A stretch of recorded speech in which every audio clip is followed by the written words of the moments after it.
bringing you key insights, tips, and advice from the brightest minds in the Canadian franchising industry. This is the Franchise Canada Chats podcast.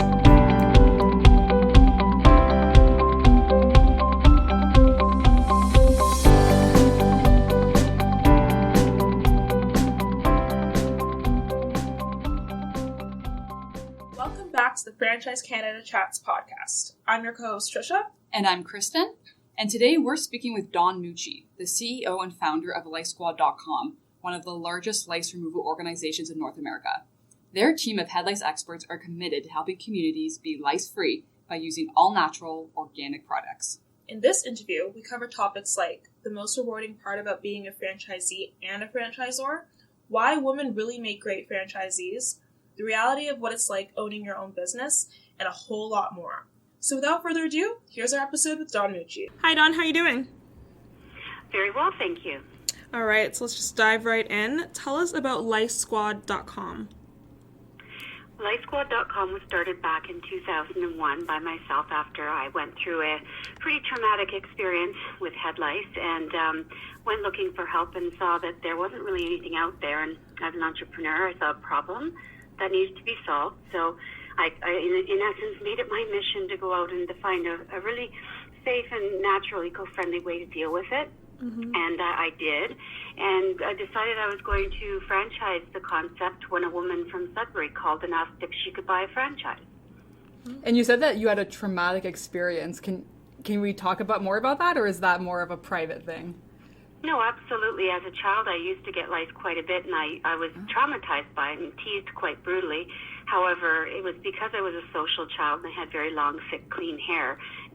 Looking back now, I know that, but in the days of getting it, I didn't, and I felt very bad about it. When I got it again as a young mother, I went back to that negative headspace, and it was something I didn't feel comfortable with, and I thought, I don't think anyone should feel this way about having head lice. I think, people should know it's a common human condition. It affects people with clean hair and, long hair. So I wanted to make part of my mission to stop the stigma associated with head lice and to stop the overuse and abuse of pesticides on children and our environment. And that was our core mission from the start of the company. And how do your products differ from, say, something that you could purchase in the store to get rid of head lice? A lot of products are based with chemicals and pesticides or synthetic versions of pesticide, and I didn't want to use that on my children, and also I had enough of it used on me as a child to know that it was very harsh and not very comfortable. I wanted to find more safer and eco-friendly ways of cleansing lice out of the hair. And I turned to natural occurring things such as enzymatic products and mineral-based products as a cleansing agent to help remove the eggs and the lice from the hair.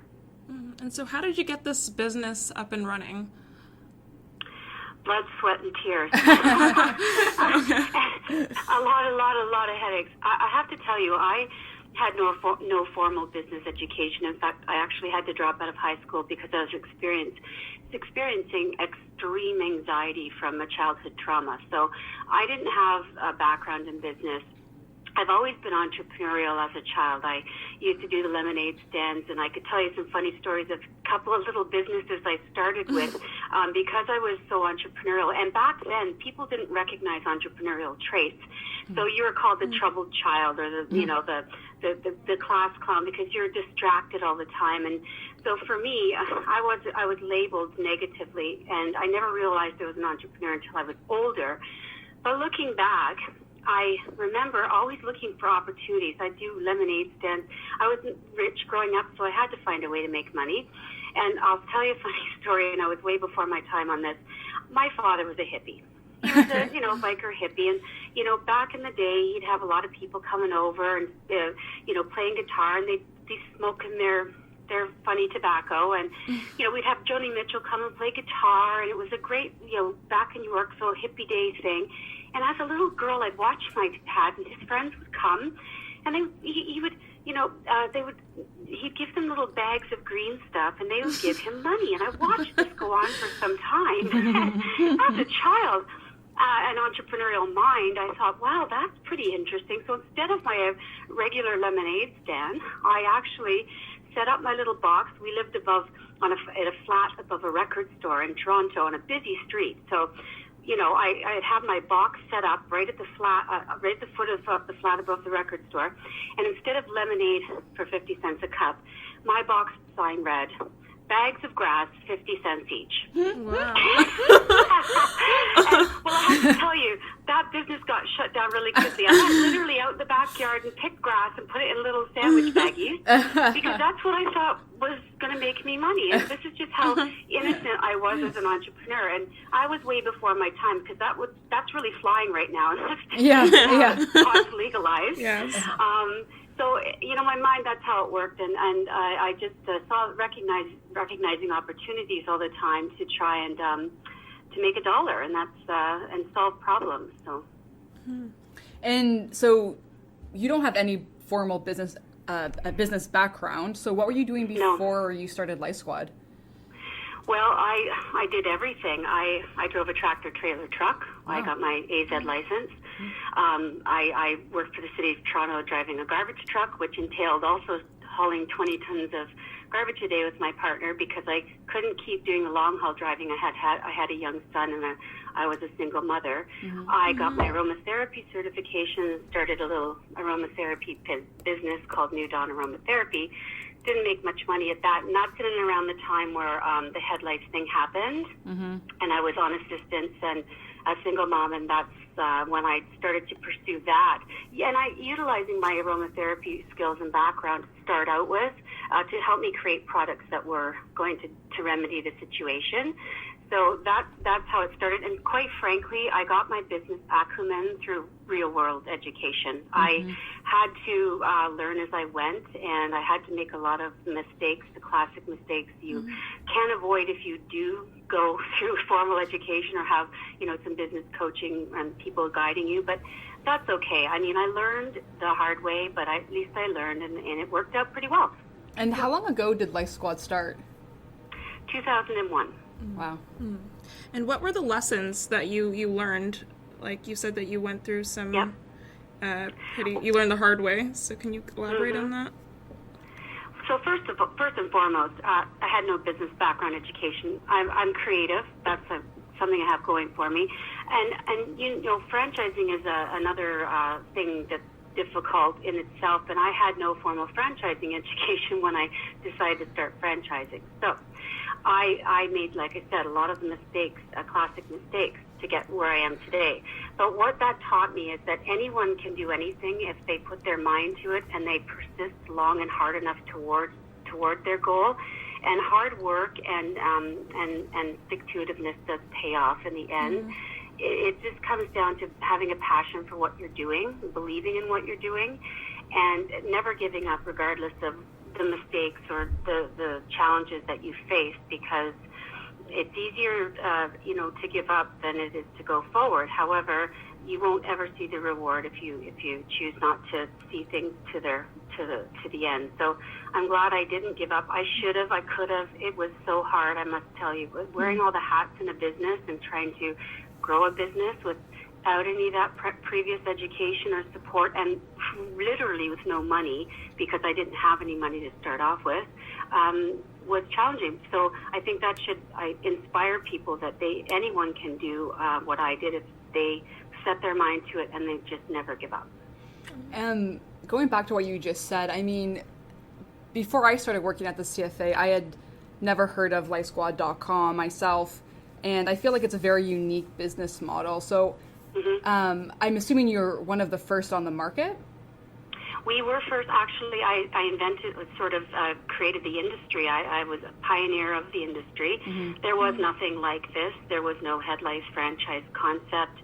I forged this out of started from scratch. I hate using that pun, but that's what it comes down to.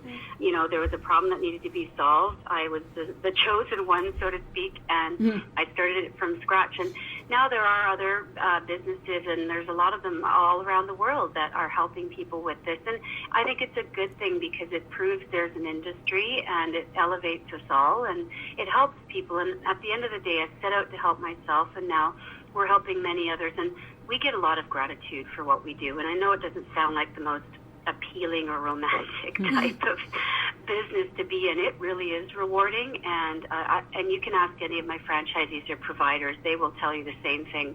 People are so grateful for what we do, and that in itself is just as good as a paycheck for us some days. And because you were one of the first on the market, how did you know it would be successful? Because I know you said there were many times you could have given up.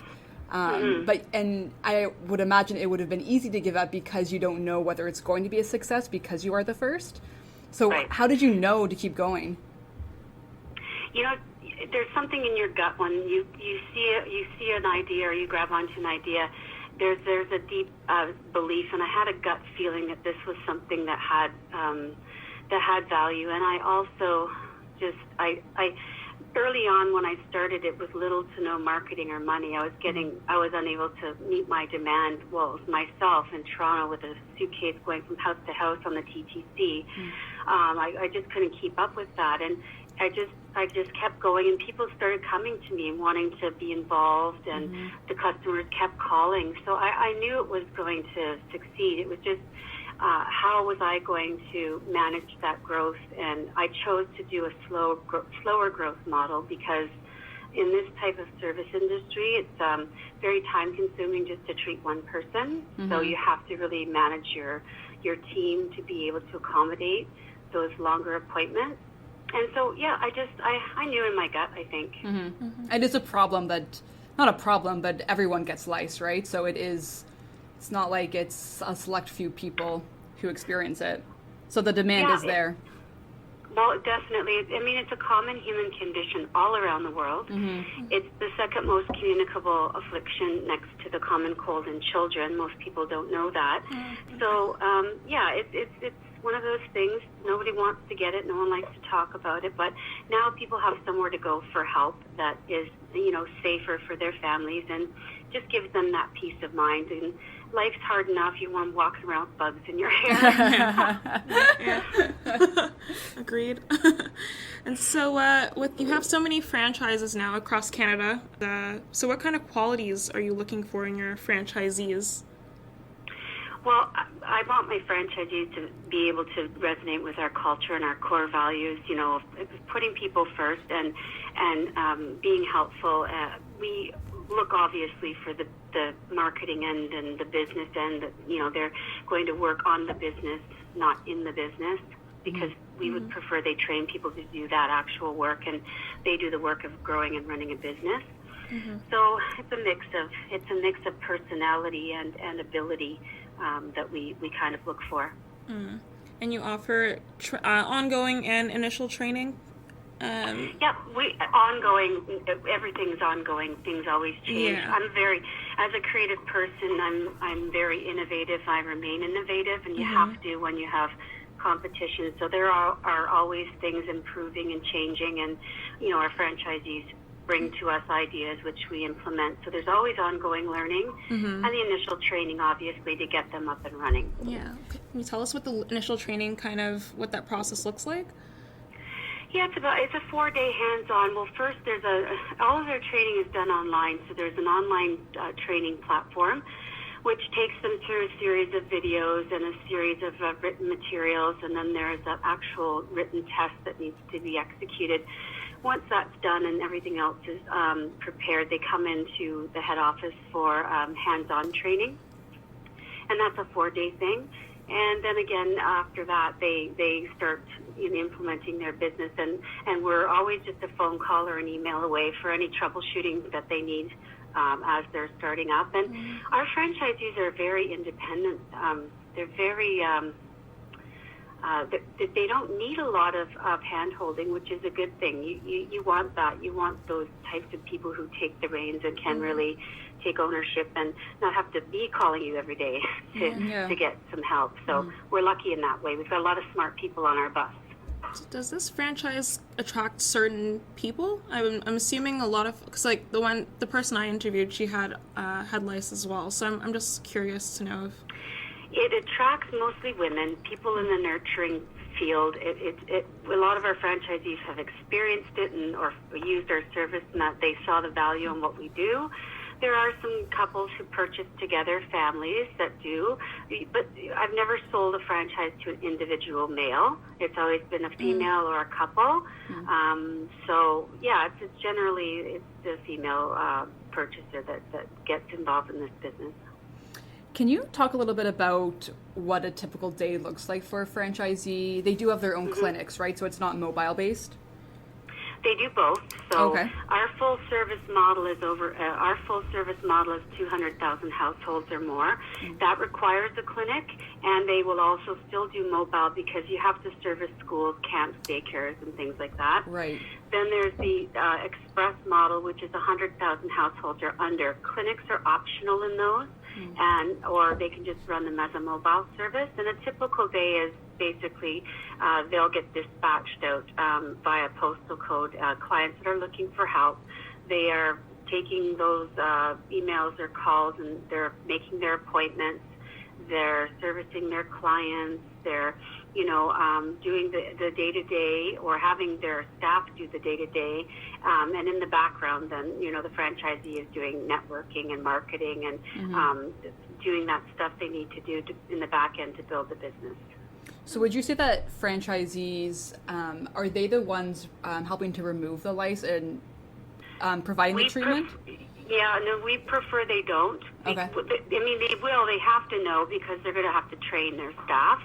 We prefer they don't because they need to be doing the back-end business things to grow the business and get the business in the door. Business doesn't just walk through your door. You have to go out and build awareness and build engagement and network with your community. So that's what we prefer they be doing, and then have someone else do that day-to-day servicing.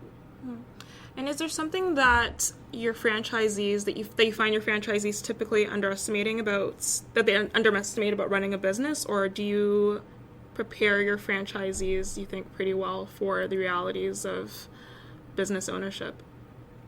You do your best to prepare them for the reality of it. A lot of people think they're buying a job, and they're not. They have to build a business, and you have to let them know that just because they buy a franchise doesn't guarantee that they're going to be successful or that they're going to have the business that they're expecting to have without having to follow the marketing plan within the ops manual, or without doing the things that we're recommending that they do.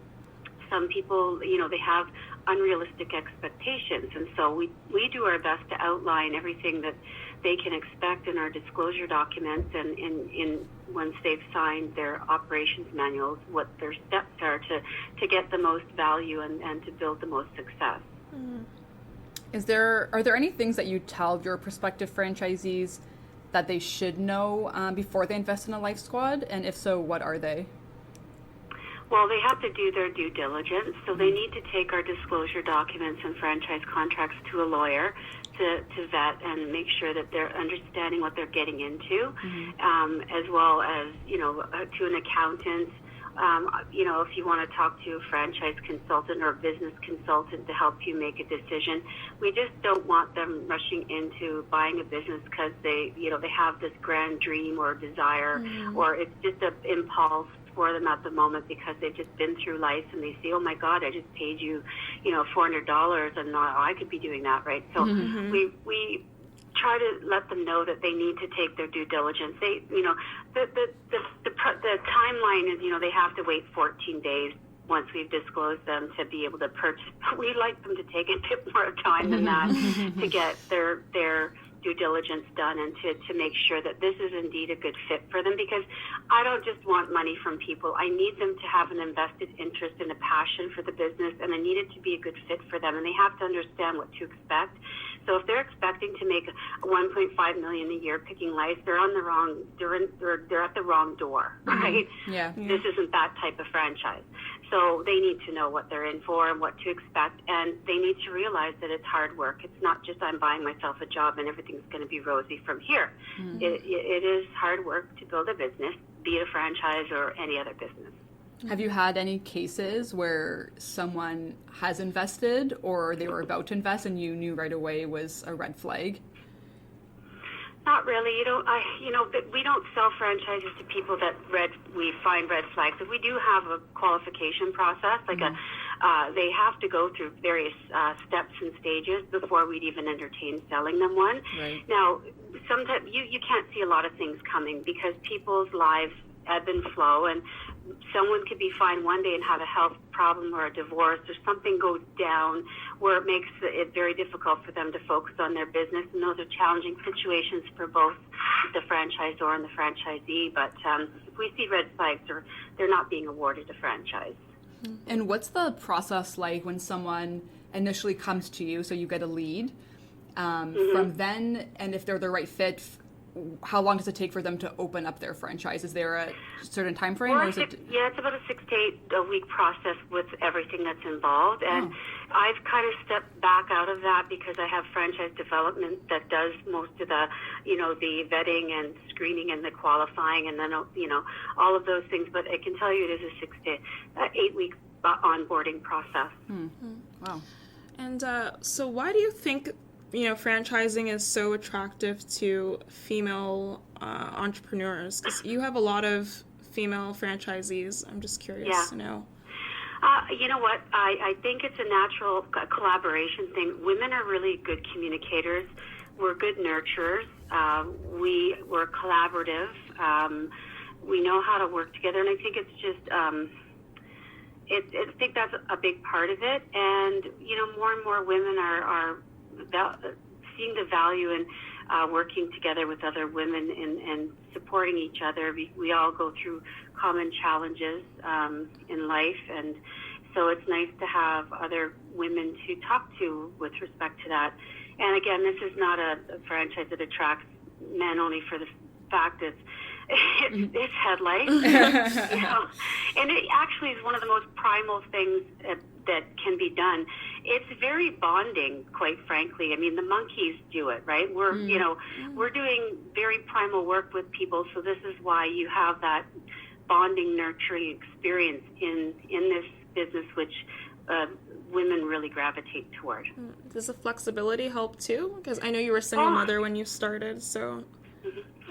Well, I mean, flexibility is what you make it. You can decide to work every day really hard, or you can decide to delegate and carve out the lifestyle you want. It's just an individual's preference how they consider flexibility or what kind of lifestyle that they're looking to create.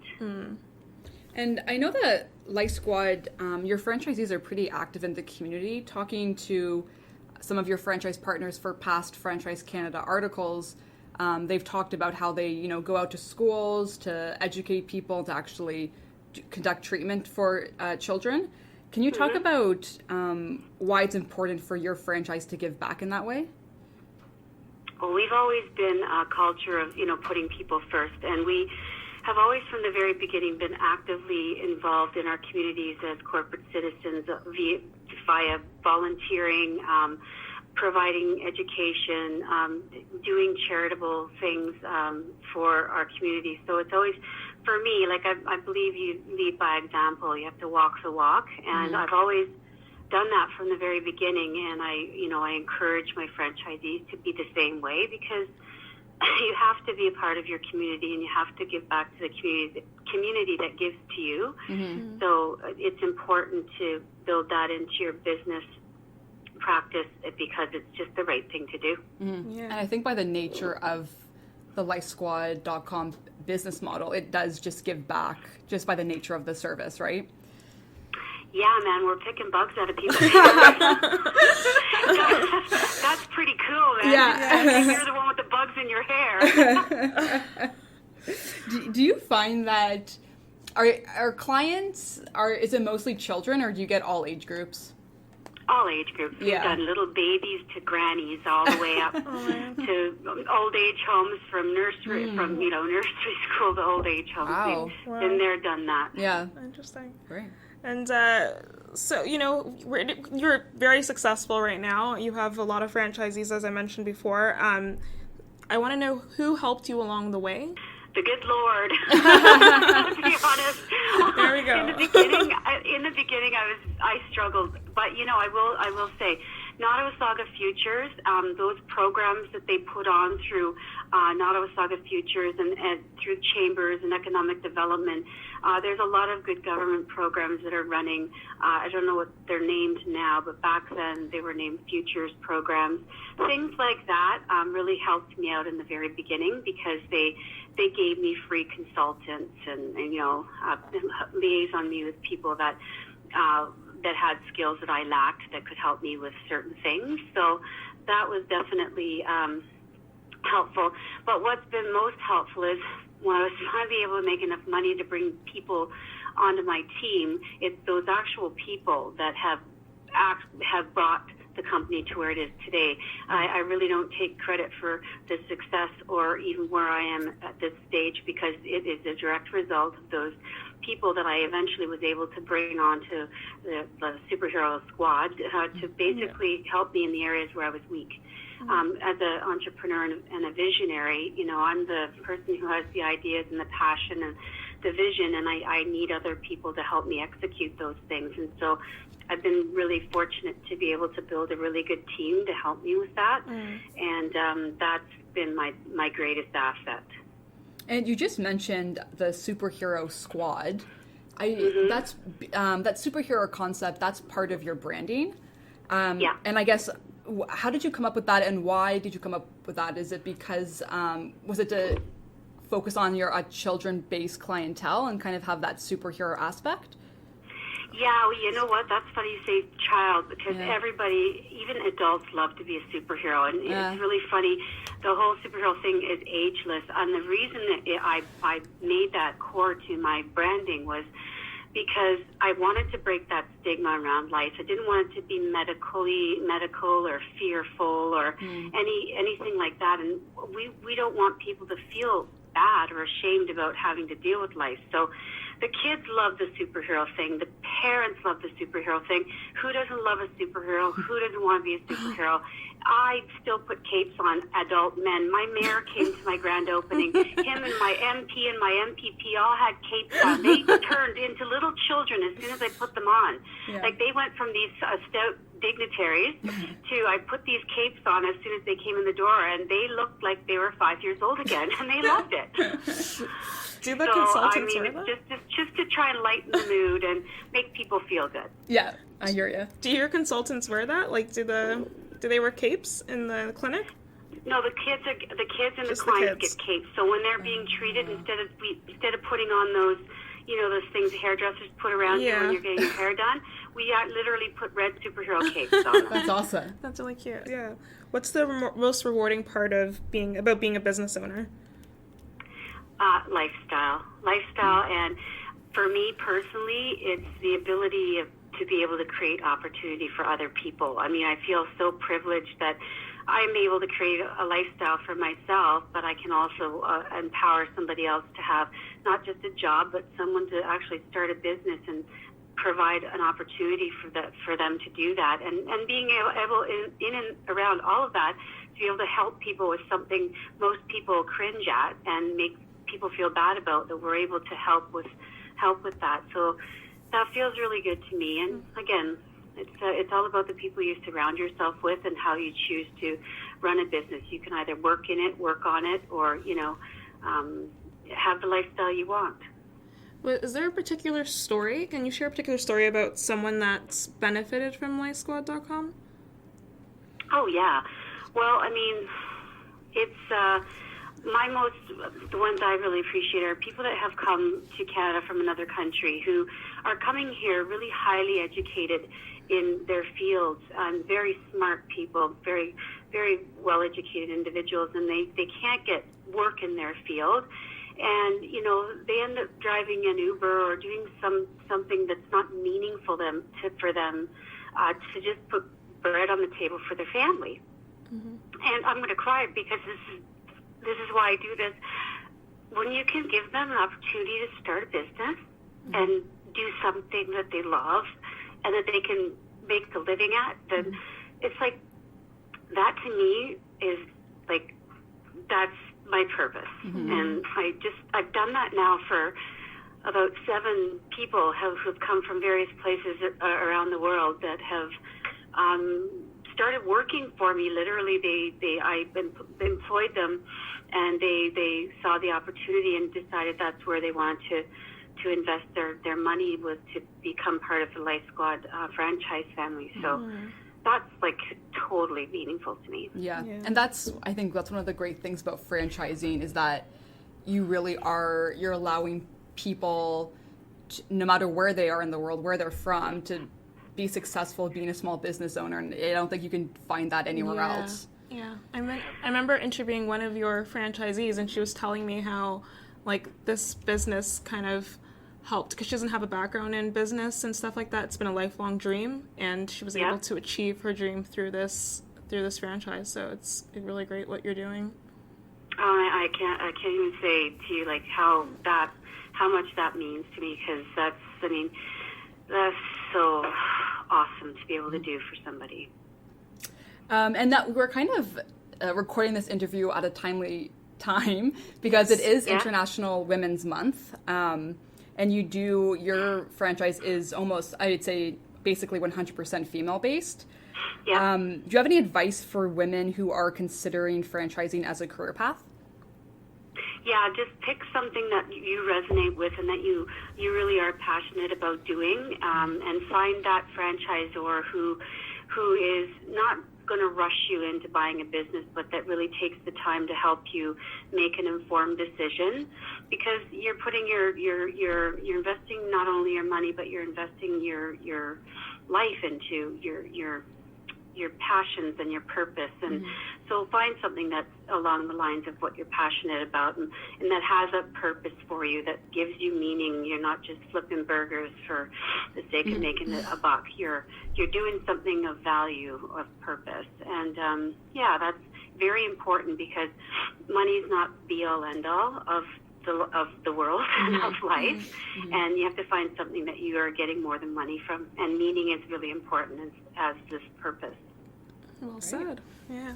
So let's end on a fun note. Yeah. Do you want to play? On a fun note, I just actually wanted to say. Yes. Just like you have to go with your gut. That's the other thing. Go with your gut, and never stop pursuing what it is that you're trying to achieve. Because as I said, you can do it. If I could do it, anyone could do it.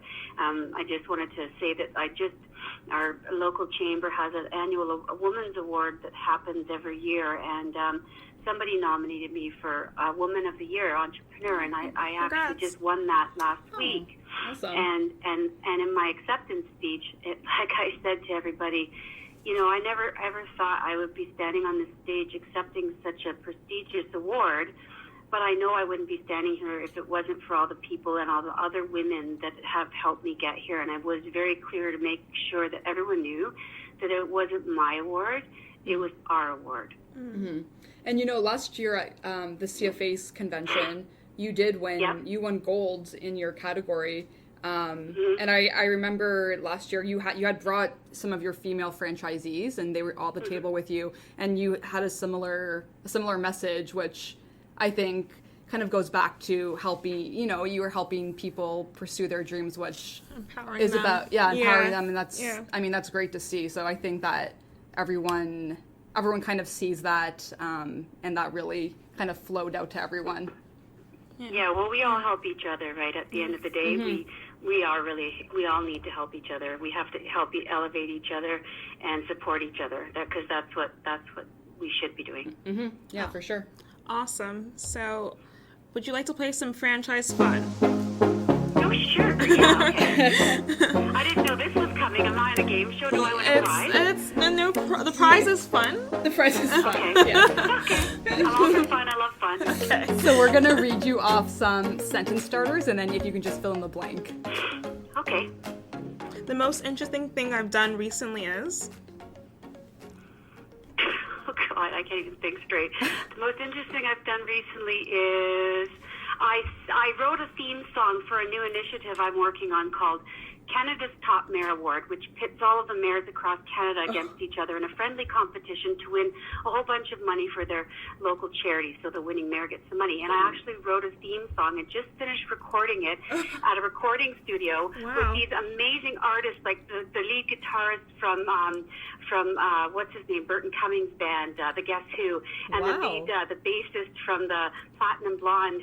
He was my co-songwriter. He did the music to my lyrics, and we just finished recording it in the studio that recorded all of Russia's albums and the Bare Naked Ladies albums and like all these amazing bands. And that was the most interesting and fun experience I've had in a long time. Did you sing the theme song? I'm the lead vocalist on it. Yeah. Cool. And what can you tell us more about this initiative? Is this going to be a TV show? No, it's who knows what things will mushroom into, but it started out as a social enterprise and my third business, because I have LiceSquad.com, and then I started New Dawn Distributing, which was my way of distributing Lice products and selling a subscription training model for people in the U.S., because I didn't want to franchise into the States because it's very complicated and litigious, and I thought I was getting people coming to me from the States going, I want to start a lice business, can I buy a franchise? And I said, well, I thought it through, and then I started New Dawn Distributing. So they get trained and pay me for this Mucci method training, and they sign a subscription, and then they get wholesale pricing, and we provide them with product. But then I started this new business. I think I'm trying to kill myself. This launched in February. We started planning it 9 months ago. Canada's Top Mayor Award, and you can go to canadastopmayoraward.com to get all of the details that you need. The nomination phase is open now. Public voting will open in August, and then the award for the mayor will happen in the new year. So it's a whole year-long initiative. And in case anyone's still listening to this podcast, finding this interesting, we are actively fundraising, and all of the money that we're raising from corporate sponsorships will be going to the winning mayor's charity or community improvement project of choice, which the mayors will be listing on the website once they've put their submissions in.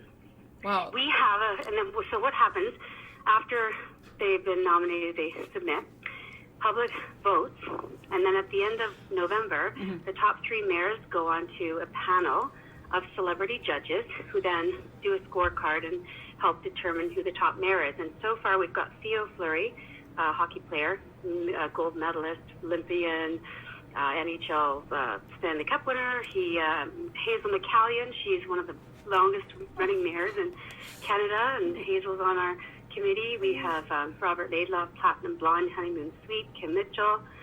We have a really good, robust group of judges now, so you can just go to canadastopmayoraward.com and check it out. That's awesome. I think that Hazel, she has to be the most credible person on that panel. She has the most experience. There's a lot of different. We try to make the panel very diverse. Yeah. So we have 3 more seats to fill. We really want to have. I'm hoping Rick Mercer comes to sit and judge, but you never know what'll happen. I'm trying to appeal to the great Canadians across the country who want to really elevate the positivity in our political sphere, and help to distill all that negativity and just really celebrate and appreciate the hard work that our elected officials do, especially mayors, because on the grassroots level, they're really helping build our great Canadian cities, and it's really important that we appreciate and acknowledge that. And, get the damn negativity out. Everyone's so negative now. It's time to do something positive to elevate the climate. Yep, definitely. All right, the most important thing in life is? Love. Aww. I know, it's such a corny answer. It is. I love that answer. My favorite drink is? Tequila. Nice. If I could meet anyone dead or alive? Oh, God. John Lennon. Oh, okay. Favorite Beatles song? Imagine. No, they have that movie coming out. Oh, yeah? Yeah. I know. I want to watch it. Yeah. About the Beatles? It's about this guy that forgets. Everyone forgets all the Beatles. You know who wrote that song? I'm thinking, I watched a documentary the other day. Yoko Ono, I think, was very instrumental in a lot of the music that John Lennon had had had taken credit for writing, maybe. Yeah. You have to say that. I don't know if I said that. Did I say that out loud? Yeah. Crap! It's on the record. It's okay. I don't think the Beatles are like going to listen to this podcast unless they're interested in franchising. All right. Canadian franchising is Awesome. The key to success is Hard work. my personal motto is Never give up. And finally, I'd like my friends to describe me as Oh, my friends to describe me as helpful. I guess. I don't know. You know what? I don't know. I never even thought describe me. There's so much to describe. I can't like. There's so many things to say because I'm like all over the place. Like one day I'm really funny, the next day I'm really empathetic, the next day I'm very upset, and then one day I'm really happy. And let's just call it happy. I'll take that. Okay. My friends to describe me as happy, and I want a second word, successful. Got awesome. It. All right. Thanks so much. I think that's the perfect way to end the podcast. It is. Awesome. Well, that was a great interview, ladies. Thanks, Thank Dawn, you. and we'll see you at convention in a few weeks. You betcha. All right. Take care. Thank you. Take care. Thanks so much. You're welcome. Bye.